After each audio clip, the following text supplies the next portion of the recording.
Hi students, welcome to Indian IAS Academy. So வீடியோல நிறைய உங்களுக்கு மாமா நடிகர் செலக்ஷன் நம்ம இன்னைக்கு இந்த வீடியோல என்ன பார்க்க போறோம்னு பாத்தீங்கன்னா அந்த குரூப் 2 க்கான கவுன்சிலிங் அப்டேட் தான் பார்க்க போறோம். சரிங்களா?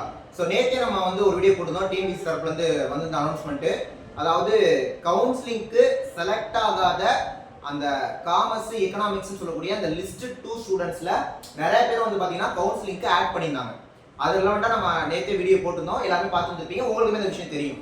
இப்போ அதுல இன்னொரு விஷயம் என்னன்னு பாத்தீங்கன்னா நம்ம என்ன நினைச்சோம் அப்படின்னு பாத்தீங்கன்னா அதுல பாத்தீங்கன்னா இந்த ரீச்னு வந்த ஸ்டூடெண்ட்ஸ்ல கவுன்சிலிங்க்கு வராதவங்கள தான் ஆட் பண்ணிருக்காங்க அப்படின்ட்டு இல்ல அத பார்த்தா நாட் ரீச்சுக்கும் வந்திருக்கு இப்ப.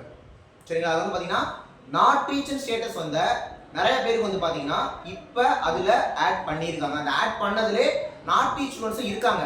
அதனால நான் என்ன சொல்றேன்னா நீங்க லிஸ்ட் 2 கேண்டிடேட்டா இருக்கீங்கன்னா தயவு செய்து அந்த PDF போய் பாருங்க. சரிங்களா? அந்த PDF தயவு செய்து போய் பாருங்க. அதுல உங்களோட ரெஜிஸ்டர் நம்பர் இருக்கான்னு பாருங்க. இருக்கிறதுக்கான வாய்ப்புகள் ரொம்ப ரொம்ப அதிகமா இருக்கு. சோ ரீச்ல வந்தவங்களுக்கும் அது ஆட் ஆயிருக்கு, நாட் ரீச் வந்தவங்களுக்கும் அது ஆட் ஆயிருக்கு. ஓகேவா? அதனால கொஞ்சம் தயவு செய்து நீங்க என்ன பண்ணுங்க, போயிட்டு அதுல செக் பண்ணி பாருங்க. சோ இந்த அப்டேட் பாத்தீங்கன்னா கொடுக்கலாம் அப்படின்னு தான் இன்னைக்கு வீடியோக்கு வந்தோம். இதமான ஃபேக்ட்ஸ் அப்டேட்ஸ்லாம் தெரிஞ்சுக்கணும்னா தயவு செய்து நம்ம சேனலை சப்ஸ்கிரைப் பண்ணி வச்சுக்கிட்டு போகிற டைரக்ஷன் ஃபாலோ பண்ணுங்க. அது உங்களுக்கு கண்டிப்பாக யூஸ்ஃபுல்லாக இருக்கும். ஓகே, நெக்ஸ்ட் வீடியோவில் பார்க்கலாம். தேங்க்யூ.